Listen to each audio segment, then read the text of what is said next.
Make me co-host, sir, so that I can record. वो host अब allow नहीं नहीं, कर ठीक है, हो गया, ये अप्रूव हो गया।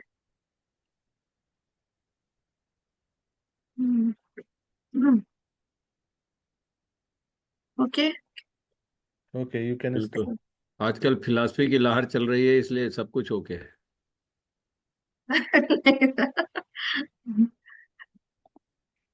Okay so namaste, good evening, pranam to all the esteemed professors and our young innovative minds. So today's episode is going to be very, very special for us for Philosophy Cafe, as we are completing 1.5 years of Philosophy Cafe today. And Philosophy Cafe has received so much love and good wishes so far. And I wish the same in the upcoming episodes. And we are grateful to all our viewers and participants, professors, scholars for their uh, uh, immense contribution and love for wisdom. Here, I must mention that Philosophy Cafe has initiated a new form of academic institution where people join together, discuss together, listen to the great minds, and we have panel discussions, so many other type of academic activities, and no registration, no fees, no qualification is required to learn and enjoy philosophy here. And with the trust to enhance and spread philosophy from this small and unique idea, I'm delighted to welcome today's speaker, who is also very special for philosophy, Indian philosophy world, Professor Balaganapathi sir, who is former head of the Department of Philosophy, Delhi University. I welcome you, sir. And he is a well-known philosophical counselor in India. He did his PhD from the University of Hyderabad. He was with the University of the West Indies, Jamaica, as ICCR chair for Indology and Gandhian studies during 2022 to 2024. His research publications include Historiography of Indian Philosophy, Early Buddhism, Bio-informational and Philosophical Practice in various Scopus-indexed international journals. He was also a Chancellor's nominee in 2018 to 2019 for the Board of Management of Mohan Sukhadia University, Udaipur. He was also a member of the review committee of the Indian Council of Philosophical Research, constituted by MHRD in 2018. Professor will be speaking on Indian philosophy between critique and commitment, K.S. Murty, and the question of philosophical responsibility. So, we are grateful to have you, sir, and I'm delighted to welcome you in the cafe for the very first time. And over to you, sir. Thank you so much. Thank you so much, Dr. Shipra, for that kind introduction. Namaste to all of you and Sabhaya Namaha. Firstly, even before I begin my talk on Kotta Sachidananda Murthy, I would like to congratulate the Institute of Advanced Studies and Kuruvam School of Advanced Science for this wonderful endeavor, which is to celebrate 100 years of development in Indian philosophy program. In fact, I want to further reflect on this, but I hope I will get some time to reflect on that during my talk. As Dr. Shupra has, it's been continuing for 1.5 years. So that's really wonderful, because if you take 52 weeks, which means almost 76 plus episodes were done, and so much of significant aspects, including philosophers' theories and perspectives of 100 years of development in Indian philosophy might have come up during these discussions on this platform. I really appreciate this endeavor of initiating it, on an online platform. And for that, I believe Professor Balram Singh and Dr. Raj Kumar are instrumental. Thank you so much for this very enriching contribution that you are making, which the previous generations, the next generations would definitely look forward to for their further research. And I am grateful to Shipra, Dr. Shipra Dikshit, for constantly persuading me to be a part of this series. Thank you, Shipra, for those efforts. One important and interesting thing is we are looking at 100 years of development in the Indian philosophy program from now onwards to our back, to the past. And it's exactly 100 years since Kotta Sachidananda Murty was born. He was born in 1924, and we are in 2025, okay, which means 101 years. So it's like if we are looking at 100 years backwards, probably we are looking at one of the richest contributors in the name of Kotta Sachidananda Murty. So that is how his discussion on his work is the most appropriate thing to do today on this platform. In the landscape of modern Indian philosophy, if you look at it, Kotta Sachidananda Murty stands out as a thinker who navigated the tension between critical inquiry and cultural rootedness. I would be detailedly explaining this because the modern Indian philosophy was discarded. At least some of the recent Indian philosophers have argued, critically remarked, saying that modern Indian philosophy, since it is being done in English, is recording not in progress. And there were responses to that have come in terms of Nalini Bhushan and Garfield's work, etc. So, which means these works try to present a kind of tension between critical inquiry into oneself and one's tradition, and also keeping or preserving cultural rootedness of the self.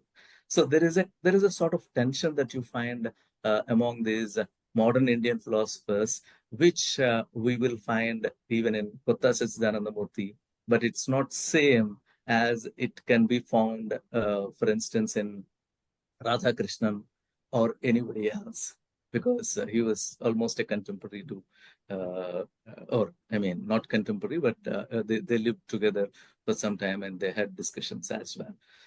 This lecture basically tries to explore Murty's philosophical vision as a sustained response to what he preserved, the core challenge of post-colonial Indian thought, the responsibility to think authentically, not merely in continuity with tradition, but through rigorous dialogical engagement with the contemporary world. Murty's theistic metaphysics, his reflections on being, and his reflections on vibhuti, a concept that he has taken from classical Indian tradition and developed further, and the realm between transcendence and immanence, offer a metaphysical vision that is both spiritually resonant and intellectually disciplined kind of one. This work, his work specifically, if we are looking at Murty's work from a comprehensive perspective, it critiques Orientalist missionary and nationalist traditions of Indian spirit and defends Indian philosophy as a pluralistic tradition. The metaphor that he uses is salad bowl of diverse doctrines, not a monolithic idealism at all. No, what I mean by this is the context of his existence, which is like, if you look at the historiography of Indian tradition, during the colonial times, Orientalist scholars have come, looked at India's past and glorified it. And then we had liberal utilitarians like J.S. Mill and others who looked at the same past of Indian tradition and said, this is all dark because it doesn't have any liberal values at all. So it has, the past of India is not glorious at all. It is a dark age. This is how the dialogue between Orientalists and the liberal utilitarians went on.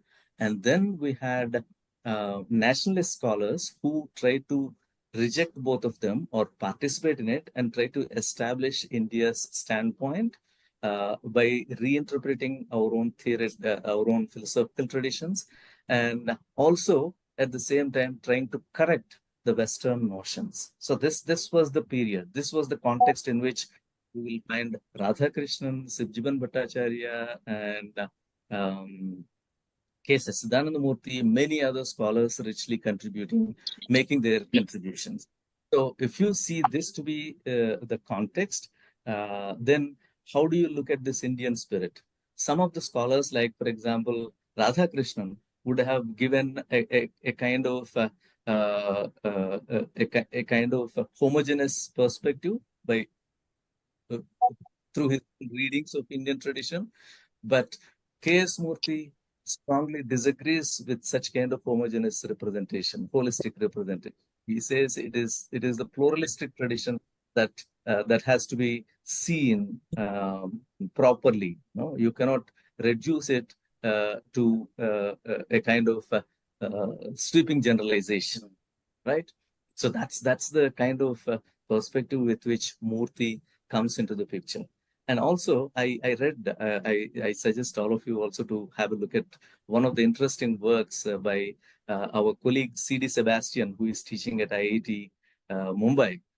He wrote an article on K. Sachidananda Murthy, in which he calls Sachidananda Murthy as heterodox insider. So it's not that heterodoxy has to be outsider. Heterodox person has to be outsider. He says heterodoxy can be an inside development as well. And that's how he calls K. Sachidananda Murthy as heterodox insider, while exemplifying Murthy as a unique philosophical person, deeply embedded in tradition, yet unafraid to confront its basic assumptions. At times, he was context sensitive, even bordering on the apologetic. Murthy's writings nevertheless challenge prevailing dogmas, offering a model of Indian philosophy that is critical, dialogical, and ethically grounded. So basically, in this brief talk that I'm going to give, I thought of touching these points, like why Murthy's thought remains profoundly relevant for young scholars navigating the tension between heritage and modernity, and also try to briefly touch upon his work, how his work can illuminate the trajectory and transformations of Indian philosophy over the last century, and also how Murthy's work, Murthy's idea of philosophical responsibility demands what we demands that we imagine philosopher not merely as a custodian of doctrine, but as one accountable to truth, ethical clarity, and cultural critique. This is what we find from his work. If I have to if I have to provide a brief overview of his life, he was born in 1924 and he was graduated from Andhra University in 1946. And his thesis was on revelation and reason in Advaita Vedanta. It could be a coincidence that even Radhakrishnan writes his MPhil dissertation or MA dissertation on Advaita Vedanta, ethics of Advaita Vedanta. That was his first dissertation. So Sachidananda Murthy's work, it was published in 1959, his doctoral thesis. He began his career at Princeton University in USA in 1959 and returned to his alma mater, Andhra University, as professor of philosophy in 1960. He taught at People's University, Beijing, China, and later he was enrolled with the responsibility of Vice Chancellor of Sri Venkateswara University, Tirupati, and also Central Institute of Tibetan Studies, Varanasi. He played a key role in the development of higher education in India by accepting the Vice Chairman position of University Grants Commission. So he is not just an educator, he was also an educator administrator, right? So that's the what comes out from his life. He had many honors. In fact, he had honorary doctorates from University of Halle in Germany, Beijing University in China, Russian Academy of Sciences in Russia, and he also he was conferred by Government of India with the Padma Bhushan in 1984 and Padma Vibhushan in 2001. So, which means see, if we are looking at a philosopher who has done substantial contribution to the field of education, not just to philosophy, but to the field of education in India, then probably after Radhakrishnan, he is he stands very tall to be recognized and read thoroughly. Let me say briefly something about his mode of philosophizing. As a member of Anglophone academia, as I already explained the context in which he was writing. As a member of Anglophone academia, Murty used the language and framework of the West to draw attention to global scholarship on Indian philosophy, envisioned bringing India into a dialogue with the West. Same as Radhakrishnan. Radhakrishnan was also trying to build a dialogue with the West. Okay. And many other philosophers as well of our time who were into Anglophone academia. He assiduously engaged with Vedic texts and then prevalent trends in Western philosophy as well. He revisited the ancient metaphysical and epistemological problems of Indian tradition with a university-style philosophical training, which equipped him with protocols and styles of theorizing in the West. If we have to have a look at his works that have come, okay, they touch upon many interesting aspects, areas of field of knowledge. For example, he discussed metaphysics thoroughly, and in fact, a period where metaphysics was discarded, he celebrates metaphysics. Okay, so and he wrote on Indian culture, peace studies, Vedic hermeneutics, critical reading of Advaita Vedanta, Far Eastern philosophies. He also contributed to foreign policy of India through his writings. Along with delving into varied themes as an academic administrator in the form of vice chairman of UGC that I have already mentioned, he authored Ethics, Education, Indian Unity and Culture in 1991. He edited General Education Reconsidered in 1962. And in this way, contributed to educational policies of India in a very enriching way. Murty's useful survey of Indian philosophy since 1498. Now, this is the book that he has written. It was a survey of Indian philosophy since 1498 to 1985. That's where it was published, characterizing the period of time to be into different categories and presenting it. I mean, see, nobody else has done such kind of a work of looking, going back into 15th century and trying to characterize history of Indian philosophy into different categories. Similarly, in his other work, Philosophy in India, Traditions, Teaching and Research, he provides a careful analysis of practice of philosophy in India, pointing out the problems in teaching, research, and practice of philosophy. Nobody else has done this kind of work as well. I mean, whatever that I'm presenting now, if you're asking me what is his unique contribution, these are his unique contributions. I believe he wrote a book, Philosophy in India. This is what I'm referring to. Only recently, Professor Raghuram Raju wrote Philosophy and India, okay, where he again goes back to K. Sachidananda Murty and discusses his work, Philosophy in India. He also, it's like when he, after analyzing the practice of philosophy in India, he concludes that the lack of courage, of conviction, and lethargy among professional philosophers are the only obstacle to the rectification of the situation of philosophy in India. So often our own academic community blames system for not taking care of philosophy properly or supporting philosophy properly. But he presents that philosophy has been supported by the system very well, but our own academicians, predecessors, or our own community, academic community, Anglophone academic community in the universities and colleges hasn't properly responded to the support that was provided by the institutions. And that's what caused the present situation of philosophy in India according to him. This is a very important point, and it has to be debated and properly understood in the context. His two works on Advaita Vedanta, for instance, Revelation and Reason in Advaita Vedanta and the Advaitic Notion, present a critical perspective of a non-conventional conformist in evaluating the traditional perspective of Shankara. This is another interesting point that I want to emphasize, that if you look at the modern Indian philosophers, Anglophone modern Indian philosophers, most of them seem to be supporting or going with Advaita Vedanta.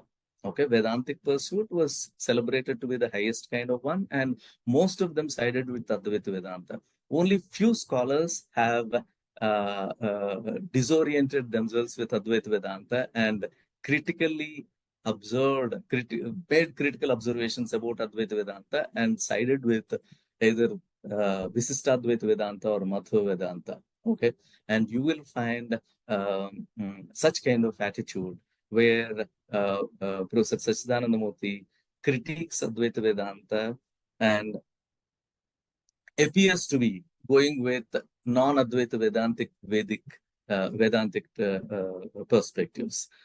This is another interesting aspect. When I looked at the writings of some of our modern Indian philosophers, probably 4 or 5 of them had resorted or had chosen this path of going beyond Advaita Vedanta. So not considering Advaita Vedanta to be the culmination of Indian philosophical tradition, as some people tend to present to us. The realm of between is based on his lectures on philosophy of religion delivered at Oxford, Britain, and the Indian Institute of Advanced Studies, Shimla, India in 1963. And he also wrote a book on Far Eastern philosophies based on his lectures that he delivered at Mysore University in India. His book on Vedic hermeneutics is an unbiased perspective of hermeneutical debates on the basis of Western Indology. By treating Veda as an object of democratic study, Murty presents Vedic tradition as one of the arguments, argument and persuasion, rather than dogmatic assertion of or mystical experientialism. His work on foreign policy is also worth reading. I mean, look at the diversity of field that he tried to touch, not just philosophy as philosopher, but making substantial contributions to Indian philosophy and going beyond that and contributing to the field of education in general and also to foreign policy of India at that point of time. His Indian Spirit is one of the very interesting works that we should definitely have a look. While closely examining existent notions, sorry, can I continue? Yes, Okay, sir, yes, thank sir. you. Yes, please. I think someone joined and Yeah, thank you. Yeah, while closely examining the then existent notions of Indian spirit that were advanced by early Orientalists, Indologists, and nationalist thinkers of India, which I have already explained the context, criticized them for their stereotypical depictions by his contemporaries from the West, such as Raincoat and Lacombe, as well as from India, such as Radhakrishnan. So it's not that he rejects the perspectives of the Westerners who were stereotyping us. It is that he strongly disagrees with his own contemporaries, I mean, Indian philosophers as well. So that is one of the interesting things, because I'm reminded of the comment, the argument that was put forward by Professor Raghuram Razu in his books on debates in Indian philosophy, that there were no debates in the modern period. But I would say, no, there were probably some debates that you find. For instance, if you read Kotta Sachidananda Murty, he was debating with his contemporaries, his predecessors, strongly, especially the Indian scholars. He pointed out, Sachidananda Murty pointed out that the stereotypical misconceptions about India, such as spiritualistic essentialism, lack of progress, denial of life, political immorality, were a result of a selective reading and its uncritical acceptance of the classical Indian literature. In addition to these misconceptions, he criticized three historical interpretations of India that were existent during his time, such as the imperialist view that the lack of historicity, the missionary view that maintained the European civilizing mission of barbarian colonies, and the Marxist indictment that there was lack of class consciousness. In fact, in this regard, it must be noted that Radhakrishnan, when he writes his 2 volumes Indian philosophy, he says, I cannot call my books History of Indian Philosophy because there is no historicity as it is conceptualized by the West in Indian tradition. He makes it explicit. Whereas, if you look at S.N. Dasgupta's work, S.N. Dasgupta, in his introduction to 5 volumes that he has written on Indian philosophy, he calls them to be a history of Indian philosophy. And he says, I need not bother about the Western notion of historicity. And that is how I feel happy to be happy to call my work to be history of Indian philosophy. See, I mean, I want you to see the kind of diversity that was existent among the modern Indian philosophers. I mean, if you are considering them to be nationalist scholars, nationalist philosophers who are trying to look at our own tradition, even there is a rich diversity that is to be still explored and properly analyzed. And Sachidananda Murty also belongs to that time, and he made rich contributions to this whole paradigm. He challenged the underlying assumption of these interpretations that before the advent of Europeans, India was an impoverished state in terms of both knowledge and civilization. He criticized these kind of notions that were presented by Western European scholars during that time. Murty points to the literature of a long and diversely rich tradition of Indian social political history that disproves the above stereotypes and interpretations. He agrees that most of Indian philosophy is philosophical theology. I mean, this is how he interprets it. Okay, philosophical theology, ethics based on eternal authority or institutions of omniscient sages, transcendental ontology, and speculative psychology. This is how he characterizes his interpretation of Indian tradition. But within these limits, it had not only doctrines such as Mayavada, monism, intuitionism, idealism, but also monotheisms of all kinds, pluralisms, monisms, idealisms, realisms of various shades, absolutistic, theistic, as well as atheistic. After pointing out this diverse picture, he concludes, it is a folly to claim that India has had a monopoly of spirituality or mysticism. For Indian civilization was never merely spiritual or less spiritual than Christianity or Islam. This is how he concludes. Okay. To think otherwise is to surrender oneself to a vulgar, egocentric prejudice based on hubris, he observes in his Indian spirit. Okay. Which means if you read it closely, you would see how strongly he disagrees with Radhakrishnan, for instance. Okay. So, I mean, there was always a kind of intellectual debate that was existent among these modern Indian philosophers, I believe, which is to be reconstructed and presented to the students in a better way. He contributes to theistic metaphysics in a rich way. Murty strongly believes metaphysical reflection to be a natural intellectual quest, a psychological necessity, as well as a linguistic need of a human being. There is a tendency in every human being to relate or connect and synthesize the objects of experience which are diverse and disconnected. When the work of synthesis is pursued rigorously and systematically, he views it results in metaphysics. So, see, basically, how do you conceptualize metaphysics itself is a very interesting thing. When you look at when you read metaphysics, it becomes very clear to us. When the work of synthesis is pursued rigorously and systematically, he views it results in metaphysics. Such a quest was named by him as intellectual need for metaphysics. Metaphysical reflection doesn't remain only at the level of intellect for him. There is a psychological necessity as well that demands a unified worldview among all the things which leads to it. Along with the intellectual quest and psychological necessity, Murty also found a linguistic need for metaphysical reflection, which he explains with the example of the term being. For him, the word being, though seems meaningful only at a metaphysical level, he reflects, serves to tie up all ties of language. It must be noted that the transcendence is called being, and every object of our daily life is also called being, which makes us understand how interconnected the concept of metaphysical being, that we talk about, is in providing meanings to each of the ties of language that we use.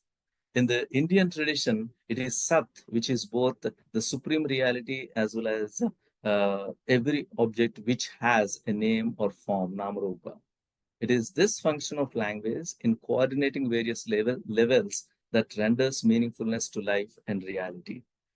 If I have to quote Sachidanandamurti, one of his works, he says, the discovery of levels of language ought to be an argument in support of coordinating level of language and metaphysics, which would serve to juxtapose the other levels and render them all more meaningful by imposing on them an architectonic.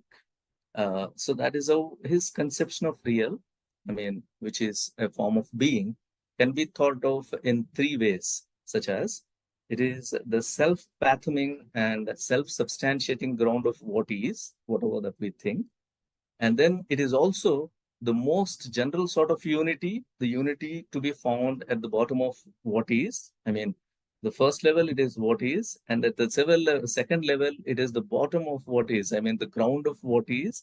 And it is also the unity of highest sort, the unity of what is taken as a whole. So this is how there is a three-way formulation of theistic metaphysics that he presents to us.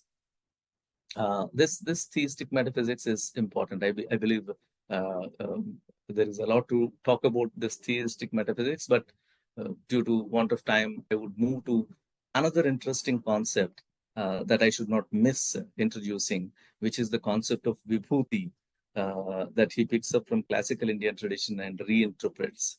The concept of vibhuti tries to explain the relationship between transcendence and immanence. God is the origin of all, according to him. He is also the inner core of all selves. This is God's vibhuti. Being inner core of all selves is what is basically a superhuman power, glory, and sovereignty that the God has. Understood rightly, vibhuti is a mediator between the divine abyss of being and the mortal endeavor to reach up to it. Okay, whatever effort that we make to reach up to it. Vibhuti is the birth of God in man, according to him, while the holy transcendent protects these births of gods. Though this transcendent encapsulates us by being both immanent and transcending us, its nature is beyond our comprehension, according to him. Thus, the transcendent for Murty is mysterious.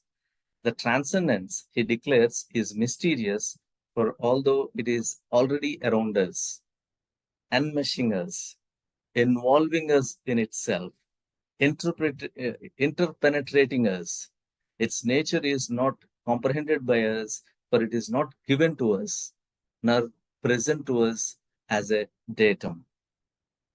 We are into it, but it is not presented to it. No, that's an interesting kind of immanent transcendence and transcendent immanence that he brings out through this concept of vibhuti. In all his writings, Murty highlights the built-in limitation of epistemology in respect of the transcendent. He cites quite a few authorities from the West and from Indian tradition to show that the end of our knowledge, we know God as unknown. He makes an interesting distinction between the knowledge of the existence of God and knowing of God. On metaphysical reflection, one may reach a point where he or she may attain the knowledge of the existence of God, but that is not equal to knowledge of God. Similarly, he makes a distinction between attaining the divinity and penetrating it. Attaining divinity may not result in penetrating the divine. Thus, we attain the knowledge that God exists, but he remains unknown. All the concepts which make God's existence known to us lose themselves in that divine abyss according to him. We thus attain the divine, but fail to penetrate into it. This distinction that Murty draws between knowledge of the existence of God and knowledge of God, between attainment of divinity and penetrating divinity, helps him in the development of Vibhuti. We may, of course, we may also disagree with him and point out the limitations of his view, but look at the way he is trying to develop his theistic metaphysics and try to present beyond Advaitic notion. That's what I wanted to emphasize. So he doesn't want to go with Advaita Vedanta, and he wants to interpret the tradition from a different perspective than Shankara's Advaita Vedanta. That's what you would find here. Vibhuti in this way bridges the divine abyss between knowledge of God and knowledge of his existence, and thus makes the human endeavor to penetrate the divinity possible. Now, briefly, let me try to explain how Shipra, you can stop me if I'm crossing the limits of my time. Okay. No, you have 10 to 12 minutes. Oh, yeah, that's absolutely fine for me, because I have 2-3 points to complete. Okay. Yes, So sure. if we ask this question, because in the beginning I have raised this question, why Murty's thought remains profoundly relevant now to young scholars, especially who are navigating the tension between heritage that we inherit and the modernity or the contemporariness in which we are living. In an era marked by the double challenge of global intellectual homogenization and assertive cultural identity, in which all of us are continuously, the researcher, Indian philosophy researcher, often finds themselves caught between these two poles: fidelity to inherited traditions and responsiveness to contemporary critical thought. Sachidananda Murty's philosophy speaks directly to this tension. So that's what I thought. That is how I thought he is very important to us. His life and work offers a model of how one can engage deeply with Indian philosophical heritage while also embracing the responsibility of critical inquiry and philosophical self-renewal. I'm emphasizing this philosophical self-renewal that he talks about. Murty never approached tradition as a frozen archive of reverence. For example, if you remember, Professor Dayakrishna called Indian philosophy to be something that was mummified, frozen, and being transmitted from generation to generation without alteration, right? But Murty would say he himself never approached Indian tradition as a frozen archive of reverence. He treated it as a living intellectual resource. He was unafraid to critique the canonical positions of Indian thought, be it Advaita Vedanta, spiritual exceptionalism, and Orientalist caricatures of Indian passivity. Yet, he did so from within. That is how I was mentioning about C.D. Sebastian's remark, heterodox insider. This stance is particularly instructive for all of us who are doing Indian philosophy today, because we may feel pressured to either uncritically affirm tradition or entirely reject it in favor of Western paradigm. So he provides a way of dealing with it. He cautioned against both cultural arrogance and intellectual dependency. So look at the kind of binaries that he creates and says we should transcend them. That's what I felt very important reading him. He urges all the people who are doing Indian philosophy to re-engage with our traditions without succumbing to ideological rigidity or colonial inferiority complexes. His salad bowl metaphor of Indian philosophy as a site of diversity, coexistence, and internal plurality offer a compelling antidote to narrow essentialisms. Murty's emphasis on philosophical responsibility, intellectual honesty, existential depth encourages us all to see philosophy not as a set of answers inherited from the past, but as a mode of questioning that demands clarity, courage, and critical self-involvement.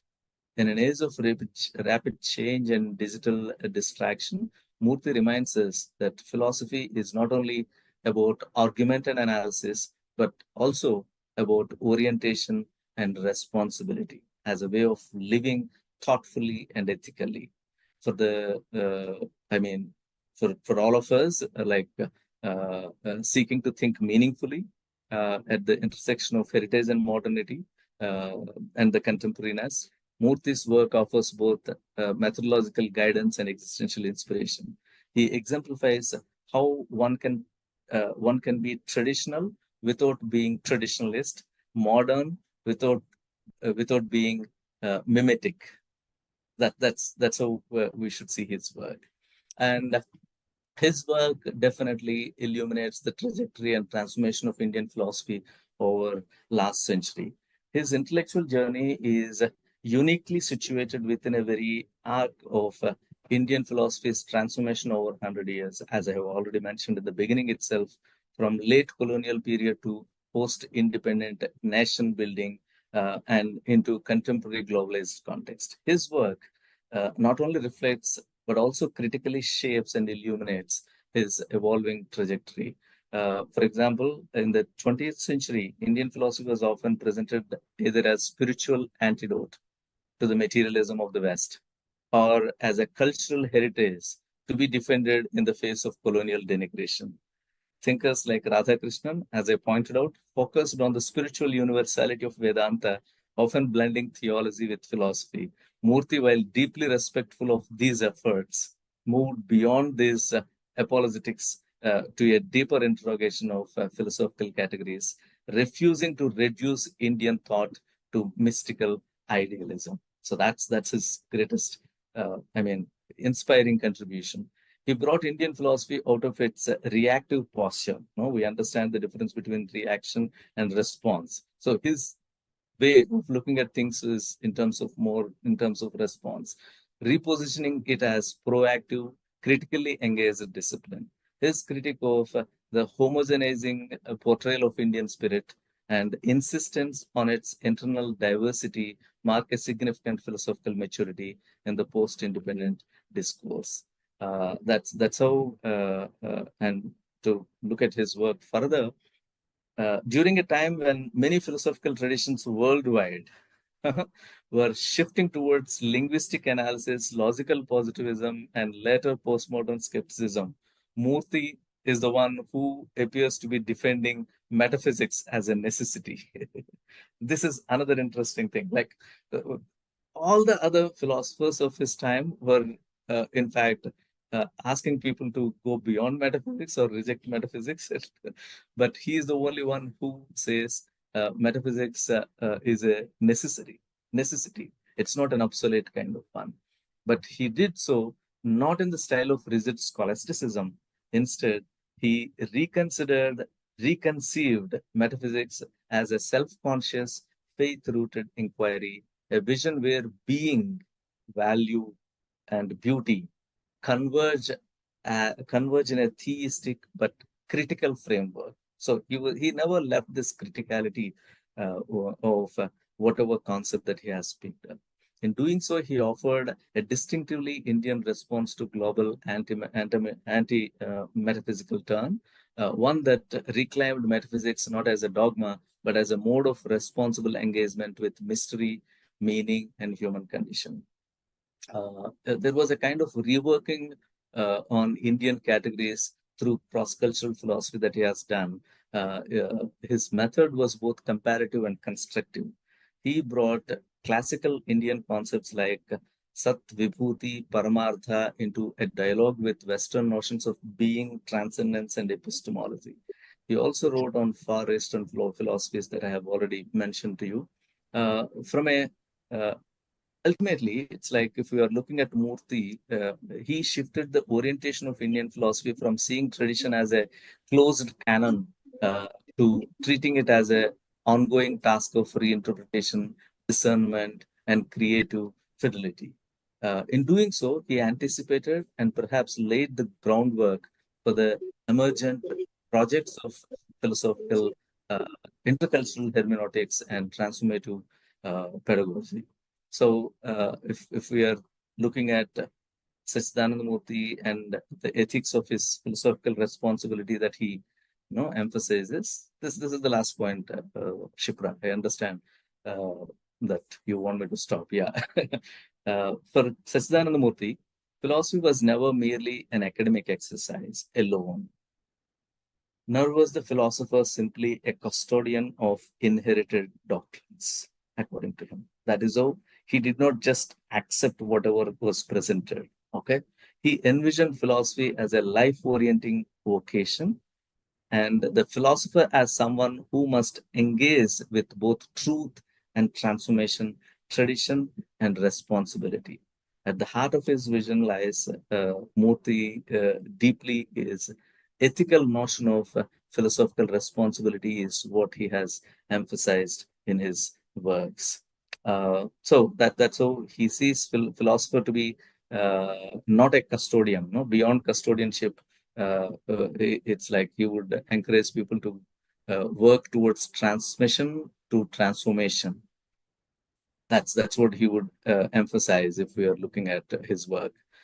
This kind of a reimagining opens up Indian philosophy to innovation within fidelity, enabling the philosopher to contribute to the living tradition rather than merely echoing what was stated in the past, like whatever formulations that were presented in the past. And we also find in him a kind of truth as something that is truth to be a commitment rather than something that you possess. Okay. So his metaphysical reflections, especially his distinction between knowledge of God, God's existence, and knowing God, highlight profound insight where truth is not something to be possessed, but something to be lived towards. Philosophical responsibility means remaining open to mystery of being, to that which exceeds rational grasps, while still pursuing understanding with clarity and humility. So he also calls for philosophical responsibility to be entailing moral discernment. He viewed the highest action as arising not from impulse or ideology, but from what he called the contemplation of the spirit. In other words, ethical action must be rooted in the self-awareness, spiritual clarity, and philosophical depth, according to him. Uh, uh, uh, just to summarize whatever that I said, uh, his idea of philosophical responsibility redefines the philosopher not as a mere transmitter of ancient systems, but as one who is accountable to truth, answerable to conscience, and responsive to the evolving need of the society. Such a vision not only aligns with classical Indian ideals of say, for example, Rishi or Jnani or Seer that we often talk about in classical Indian tradition, but also resonates with contemporary calls for public philosophy, ethical leadership, and intellectual courage. So this is how when I my reading of Kotta Sachidananda Murthy goes. I think I can stop here so that we can have some discussion, I believe. Uh, I must So confess thank one thing. Though I have been reading Murthy's works for past at least 6-7 years. I can't claim to be an expert on Sachidananda Murthy because the you already understood the kind of diverse domains that he has entered into, and also his work uh, is a bit tough to understand. And though there are some positions which can be very clear, but there are some positions which are very difficult to get into. So that's how you can excuse me if I fail to respond to some of the questions that may come up. Thank you. Thank you so much, sir. And It was such an interesting lecture and wonderfully delivered. And even I don't know about K. Sachidanand Murthy, but we have so many new faces. Also, we have so many familiar faces of philosophy here, and they can start the discussion and will know more about K.S. Murthy. Okay, Uh, Shibra, may I ask? yes, sir. Yes, sir. Please. Sir. Okay, thank you very much. Balaji, thank you very much for giving us a very informative talk and accepting that that it is not complete. So I would like you to complete the talk by informing us about some of K. Sachidanand's views on, number one, when he talks about cultural rootedness, then what is his idea of Indian culture? What is his idea of caste and Hinduism?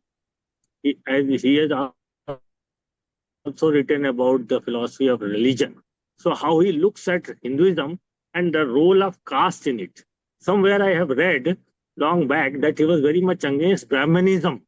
So how he distinguishes Brahmanism from Hinduism and how that reflects in Indian philosophy and the development of Indian philosophy. This is a question to be answered. Again, when he talks about heterodoxy, then he must also be talking about the naturalistic and the atheistic traditions of Indian philosophy. So what was his take on them? Because ultimately he goes back to Vedanta. So when he talks about reason and then what are the arguments in favor of Vedanta? Because he cannot accept the argument of that subjectivity and all that which is given by the Vedantics for the time immemorial. But in the end, I would ask you to show some light on how he looks at transformation. Because when we talk about transformation in Indian tradition, it is mostly individual subjective transformation. Did he not talk about social transformation? Because he was very keen on education and all that. And if he talks about social transformation, then we will have to look into his social and political philosophy too. I am reminded of his work on word peace also. So how looks at word peace, I think that will be very relevant today. So I think instead of leaving these things for the scholars to read themselves, since you are a scholar of Sachidanand Murthy, I would like you to throw some light on these topics too. Thank you. Thank you so much. I know you're always there to engage and raise some interesting points with regard to my talk, especially for today. Thank you so much for those three questions, Alokji. The first one is with regard to the cultural rootedness of Indian tradition. I mean, how does he see? He, as I already mentioned and repeatedly emphasized, he gives importance to cultural rootedness. But cultural rootedness doesn't mean blind acceptance of what the culture is as it is transmitted to the present. So it's like critically engaging with the cultural rootedness of the individual, and that's what makes him a heterodox insider. That's what takes me to the second point as well. In this regard, as you have rightly pointed out, he was against the caste structures, and he did not accept this caste system that was existent. But people may argue a different perspective as well. I don't want to get into that controversy, but otherwise, he was very critical of Hinduism and the caste structure that has got evolved. And this is available in this work on Indian spirit in a detailed way. One can have a look at it. The second point that you're asking me to respond is What about this naturalistic and atheistic traditions? And what kind of rationality, beyond subjectivity that was existent? Of course, as I have mentioned, he has. I mean, heterodoxy. Don't see heterodoxy as something like we define loosely in terms of heterodox philosophical traditions to be Jainism, Buddhism, etc. No, heterodoxy was a part of orthodoxy as well. When you see Sankhya, atheistic Sankhya becoming theistic Sankhya, or when you see Nyaya becoming Navya, coming up with Navya Nyaya. So orthodoxy always has heterodoxy embedded within it. In fact, the heterodoxy within orthodoxy is the soul of orthodoxy. That's what prompts it to be vibrant and still grow further and responding to the attacks from outside. So similar kind of thing is there even in the heterodox, so-called heterodoxy that you talk about. It has heterodoxy and it has its own orthodoxy as well built into it. So that is for me, the term, the conception of heterodoxy itself is loosely applied on Indian tradition. That's my personal opinion. But otherwise, he is definitely a heterodox scholar in the sense that I am referring to. It's like not accepting whatever is given, but trying to critically engage with each of the conceptualizations, and then that is moving forward. This is what takes me to other third question that you are asking.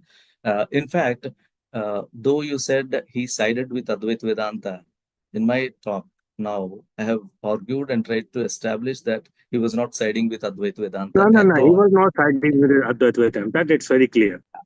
So it's not subjectivity, pure subjectivity that he was trying to support. No, it's not Ham Brahmasmi in the non-dualistic sense that no, he doesn't go with. In fact, he goes with Ramanuja more, and that is how the third question that you are asking, like he would be more towards social transformation because he gives importance to the other and the transformation that happens at the social realms as well. The last point that you have mentioned is very important, which I could not touch much in my talk, referring to political philosophy. Of course, his contributions to political philosophy ought to be looked at. In fact, I did not get much time to talk about that aspect. And his conception of peace as well is very important. In fact, I missed another interesting point, which is his definition of suffering. He gives a different, unique kind of definition of suffering that is also very important to look at. Of course, I didn't get much time. I would definitely encourage the audience to have a look at his works so that you would see how much diversity that was existent. That is already there for us to have a look at, so that we can enrich our own understanding of modern Indian philosophy. That's where I would stop. Thank you so much for these three important questions, Alokji. Thank you, Balaji. So it goes very interesting, and I would like to invite Prashant sir, Prashant Shukla sir. Yeah. Thank you, Bala sir, for a very, very interesting exposition. Let me confess, because I knew that you are going to speak in the evening, so I was just going to do my homework with this book, Philosophy in India. My concern is, of course, you started very appropriately by making a distinction between history and historiography, with particular reference to Murty. Now, in this particular book, Murty clearly asserts that there are three ways of doing philosophy. Either we are doing analytical philosophy, or continental philosophy, or speculative philosophy. Now, if he himself says so, so at least some kind of foundationalism he himself is accepting, isn't it?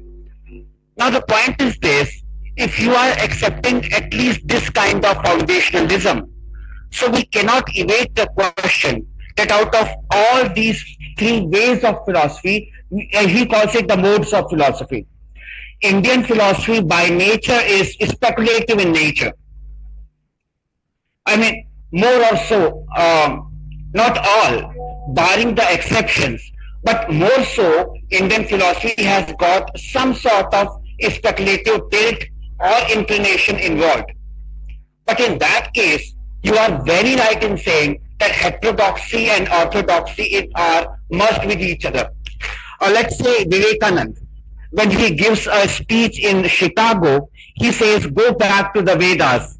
But once he comes back to the India, he says, arise, awake, and stop not till the goal is reached. So these are appearing contradictory objectives, but they are well merged in Vedanta. Maybe that is the reason that Vedanta is accepted, and we get clear glimpses even in Murty. So in the final version, it appears that he has got some sort of sympathies with the spiritual trend in Indian philosophy. What would be your observation on that, sir? Am I going on the right track or not? Thank you, sir. Perfect. Thank you so much for those observations, Prashant. I completely agree with your point with regard to heterodoxy and also with regard to a sort of foundationalism to which Murty appears to be resorting to, though he is trying to demolish that at the same time. I believe my reading is that, yeah, definitely he accepts philosophy to be something like speculative, and he encourages us to be siding with speculative philosophy more than any other form of philosophy. And that is how the theistic metaphysics that I was referring to, and also the distinction between knowledge of the God and knowledge of the existence of the God, etc. So these things strongly inform us that he is more towards speculative philosophy, and in that particular sense, he is the only one probably during his time who was siding with metaphysics and arguing that metaphysics is still core and fundamental, So we definitely find that. Thank you so much for those very important observations. I agree with them. Okay, thank you, Prashant sir. We have a question, or what we can say, it's an observation from Rachel Nikita. Nikita, you can ask directly to the sir. Rachel? Yeah. Tulika Gupta, please go ahead. Good evening, all the professors. Bala sir, thank you so much for this insightful talk. But sir, I have to agree that I am really confused right now after what we just talked about. First of all, I'd like to mention about the immanent transcendence that you talked about. It is just, is it just looking at things with flexibility? I mean, as in it is mysterious yet interpenetrating. But how do we find the similarity or maybe a common denominator within both these contradictions, right? And let's say maintain a balance between heritage and modernity. And by the end of, like, in the last question, uh, my mind is really confused because I find through this discussion that there's a blur line between heterodoxy and orthodoxy. So could you please, sir, help me with that? Yeah, if you're confused and disturbed, that's what philosophy must do. So, which means you are on the right path. Philosophical inquiry begins with doubt, and it has to continue with belief as well. But otherwise, I just I want you to look at this. Whatever we find as binaries, probably they are not binaries. Okay. Probably, for example, orthodoxy and heterodoxy, these two appear to be binaries, opposites to each other. Okay, but when you contextualize them, they don't appear to be binaries or opposites to each other. This is what I was trying to establish. I mean, what Sachidananda Murty also tries to present. As I try to refer in my previous response to Alokji, when you talk about, say, for example, we present orthodox philosophical systems and heterodox philosophical systems, right?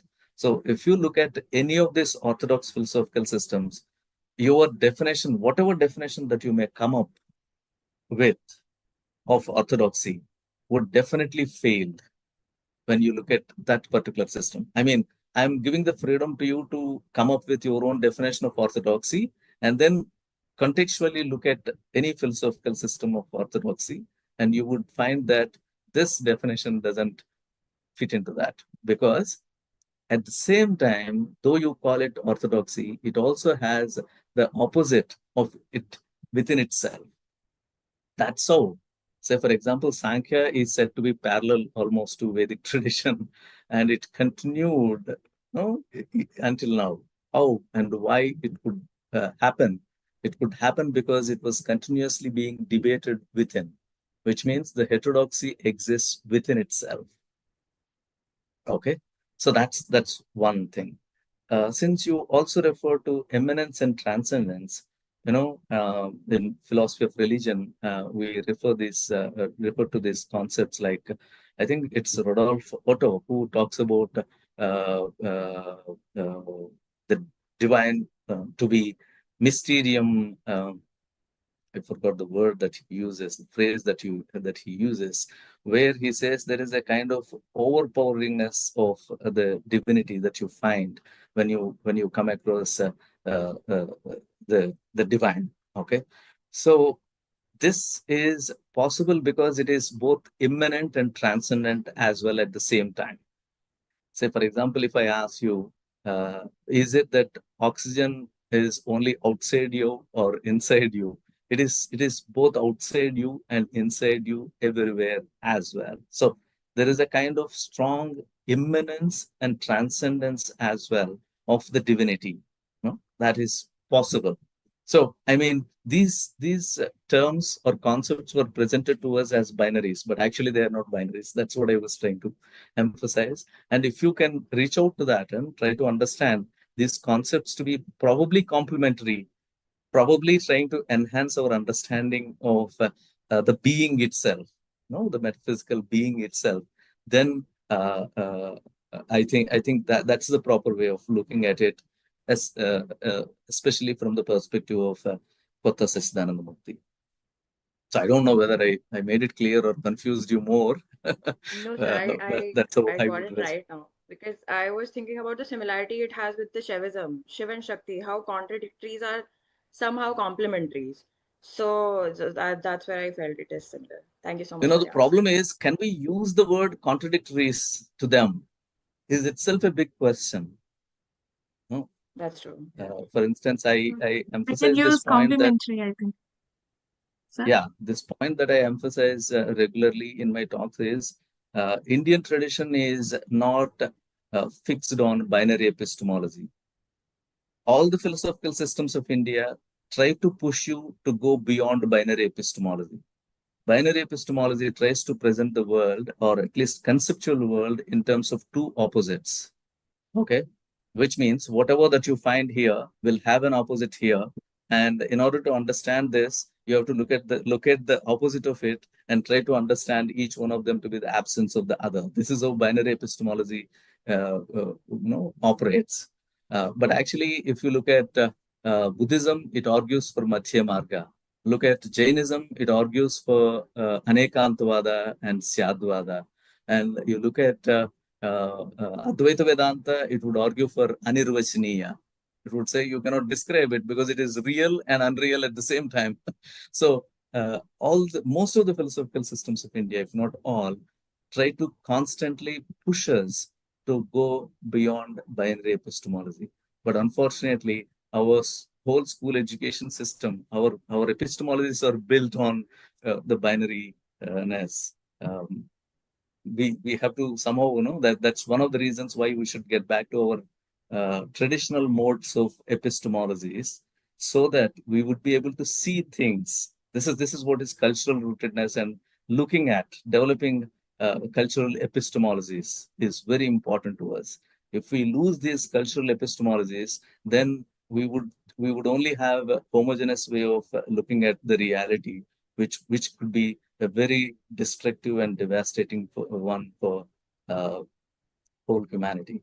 The worry is whether AI is trying to create such homogeneous epistemology for all of us is the concern. No, even in that context, it is important for us to nurture our cultural epistemologies. I'm sorry if I have taken too much time in responding to you. Yes, we have one observation from Dr. Sujata Raju. Ma'am, please ask. And it is going very well, sir. I mean, Thank you. so interesting. Professor Bala, namaskaram. Namaskaram to everybody. Namaste. Oh, Namaste. Namaste, ma'am. Namaskar. Actually, sir, it's just a curiosity. It's not a question, actually. And till now, I have read many books from Professor Bala Subramaniam, Professor Srinivas Rao, Professor Vijinathan, Professor Ranade.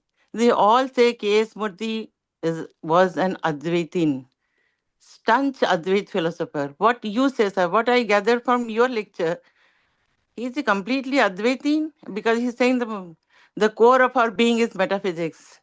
We cannot ignore metaphysics. But people said, even Ranade says K.S. Murty was a realized master. I have read it, sir. What is your view, sir? yeah. This Can we last give him, can you say Professor K.S. Murty is an Advaitin, like other South Indian philosophers, like I named just now? But they all say, whenever I attended some refresher courses somewhere, they say K.S. Murty is an Advaitin. Do you consider that, sir? Yeah. If you say yes, I'll in be fact, happy. no, let me respond. Okay, sir. Yeah. Okay. Basically, I don't know about this Ranade's quote that you are mentioning, so I cannot respond to that unless I read it on my own. That's number Okay, one. Number sir. two is Professor R. Balasubramaniam is the one who has edited a volume on K. Sachidanandamurti. Yes, Okay. sir. Yes. And his article is the very first article. In fact, a very detailed account of theistic metaphysics of Kotta Sachidanandamurti that he presents. Yes, Professor R. Balasubramanian presents in his article. Okay, it is see he K.S. Murthy can be seen as Vedantin, but not as Advaita Vedantin. Okay, probably most of them were saying that he can be considered to be belonging to Vedantic tradition, but because he wrote about Vedic hermeneutics, etc., because he tried to give his own hermeneutical perspective of Vedanta, so that is how he definitely can be seen as Vedantin or some Vedantic thought existent in his work, but you cannot, I believe, see him as complete Advaita Vedantin. Okay. I don't think I read R. Balasubramaniam's article on Sachidanandamurti. He doesn't seem to claim that Sachidanandamurti accepts Advaita Vedanta in total. Yeah.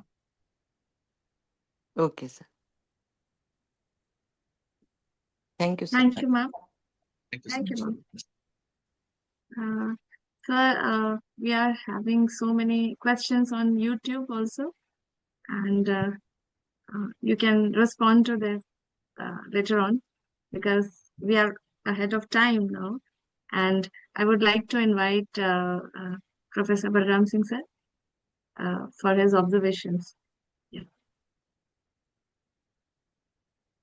Thank you. Thank you very much, Sipra. It was really wonderful to listen right from the beginning when you said that you think that philosophy in India is in some sense suffering from the laziness or something of, I'll just put maybe a little bit of scientific terminology, inertia. I think there is an inertia. Why it is, I mean, somebody like Radhakrishnan or Murty, they have dwelt on these issues because they had to, I mean, that time was very different. So I'm not very sure whether it was in their inner call or it was their outer circumstance. If it was inner call, it is Advaitic. If it was outer focus, then it was Dvaitic with Vedanta. I think... In fact, that's his own statement. Oh, it is? Okay. Laziness is his own statement. Yeah. Sachidanandamurti's own statement. Yeah, It's yeah, not yeah. my And study. I'm glad that he did mention that he must have observed that, and I continue to observe that, although I'm not a philosopher at all. I find the inertia being a major reason why the world is suffering. In 2003, I attended a conference in India International Center which was ICCR had organized it, and that was my first interaction with formal philosophers. That the outside world thinks India does not have philosophy. That was the issue. The External Affairs Ministry had summoned ICCR to discuss this, that they don't have philosophy. Is all these things happen because of inertia. If you are active, then people know you what you are, and they wouldn't be asking these questions, these silly questions. We In have fact, the exact word that he has used is lethargy, not even lethargy. Yeah, yeah, laziness. yeah. Okay, Lethargy. good. Yeah, Good, lethargy good. among professional philosophers. That's what he refers to. Okay, that makes yeah, that's very good. Yeah. Yeah, maybe not Yeah. lazy as much of a lethargy. And Yeah. why is lethargy allowed? How this has happened? How does this happen? It depends on the society, and of course inner call, but mostly on society. I think Indian academia is very lethargic. That includes science. We have first-hand experience. So the philosophy is very important, in my opinion, to get people up to start thinking. And since that is lethargic, I think science is even more. So I'm just telling you that Indian, most of the thing that we are bragging about, most of it, I wouldn't say all of it, is they have copied science, technology from outside and sometimes secretly, and then tell that this is all Indian innovation. Even the biggest ones that they're talking about, they may be able to do, including somebody like what is his name, Infosys Narayan Murthy, another Murthy we are talking about. A wonderful work they have done. His wife is also wonderful, but they haven't innovated anything. It's all because of lethargy. Why lethargy? Because they can get it from somewhere, and then they brag about it. So I think it is an important issue to think about, not only this discussion that I'm observing, but also, I mean, you said something, there was some conversation about metaphysical versus physical. I think only this Indian philosophers can address this through Indian philosophy. When you're talking about, there is no Advaitic if there is no Dvaitic. And there is no Dvaitic if there is no path to Advaitic. It's just, you have to go back and forth. So this issue, to me, it looks like useless to talk about somebody is Advaitic, somebody is this. I mean, they have to know the both of them to talk about it. It may be the path at the point of time may be something different, because that may be the need of the time, either in academia or in the society.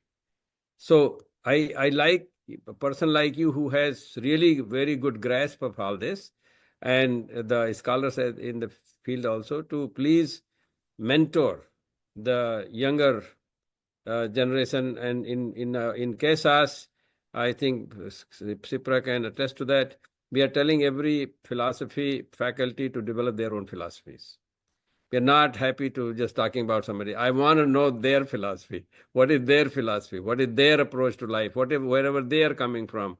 Because that's one of the ways that I think about, is that Aham Brahmasmi. The phrase of Aham Brahmasmi will be, they will have to confront it. So anyway, I do not want to make it a big deal about my opinion about it. But KSAS is very much on the, as you can see, on the top, and Sipra has done a marvelous job for last year and a half. So doing this philosophy cafe idea, we have been collaborating with Alok Tandon, Prasant Sukla, and others, and we are really looking forward to guidance, because we really want to make change. We want to make difference, not change. We want to make a difference. Thank you very much. Thank you so much, sir.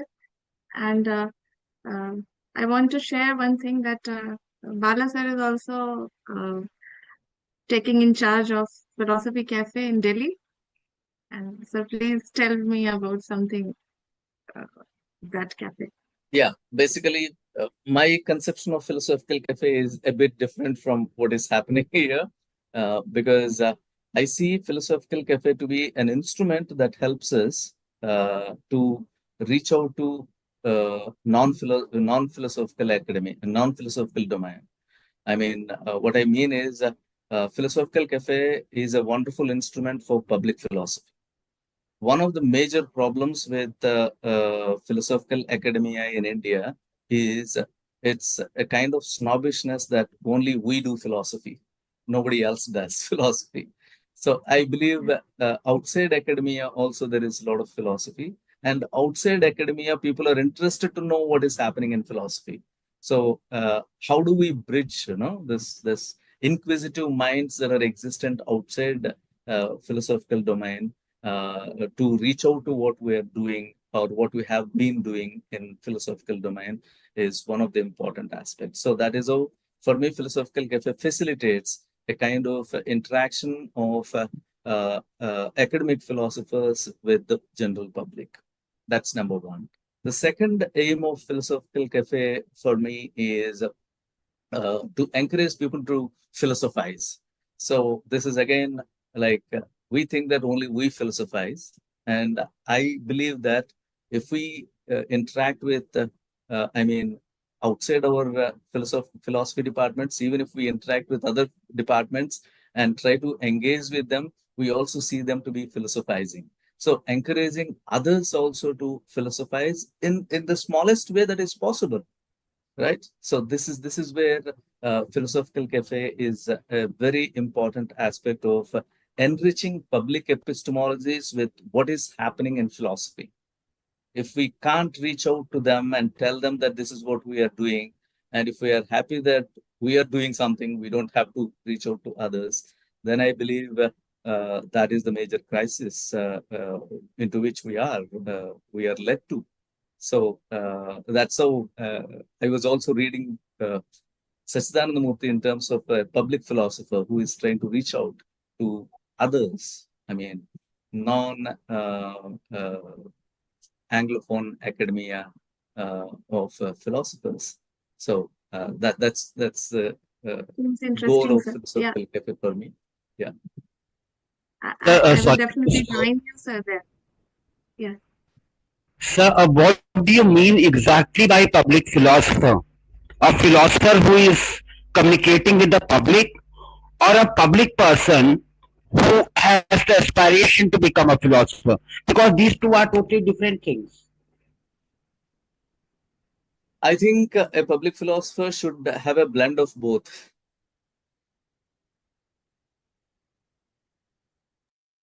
Right? So we had organized yeah. Please don't you think a minimal sort of training is required to Definitely. even talk philosophy? Definitely. But if we think that only by teaching in the classrooms we can train, and nobody else, outside classrooms cannot be trained in philosophy, is a kind of probably academic arrogance that I would consider, So that's the only thing. I'm aware of the limitations of carrying philosophy outside academia, but I am also aware of the limitations of limiting it within academia, within the classroom walls, and saying that this is the only way that we can do. So how do we bring these two or bridge the gap between these two is an important exercise in which all of us have to get involved, I believe. Yeah, we may have differences of opinions regarding how do we do that, etc. But I believe the discussion has to happen, and somewhere it has to begin. Even if people criticize, it has to begin. Otherwise, like we know, not many departments are alive, not many philosophy departments are alive, and very soon we will become endangered species in India. And then what will happen if we don't enrich public epistemologies with the usefulness of philosophy to their lives and to all our lives, not just to our academic careers? So that's where I'm worried about.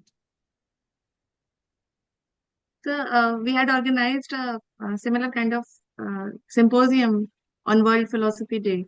It was about flicker thinkers of Bharat, flicker philosophers of Bharat, and it was so interesting. And the theme you have just discussed about, it was very similar to that. And Okay. it is uploaded on our YouTube channel. You can watch that. I will definitely. Thank you so much for suggesting that to me. Thank you so much, sir. And now I must extend my sincere regards to Professor Balaganapathi, sir. I'm also grateful to all our participants here and also who have joined us on YouTube Live. I really appreciate their contribution, and we will appreciate your contribution in the upcoming episodes of Philosophy Cafe. Wish to have you all in our upcoming episodes. Till then, namaskar. Thank you. Yeah, thank you so much. I really appreciate the Institute of Advanced Study and also Kuruvom School of Advanced Sciences for this kind invitation, and Shipra for wonderfully coordinating it and making this very vibrant. Thank you so much. Thanks to all of you. Thank you. Thank you, sir. And I wish to invite you for philosophical counseling also, sir, in the upcoming episodes. I'll be more than happy to be a part of it. Thank you. Thank you so much, sir. Namaste.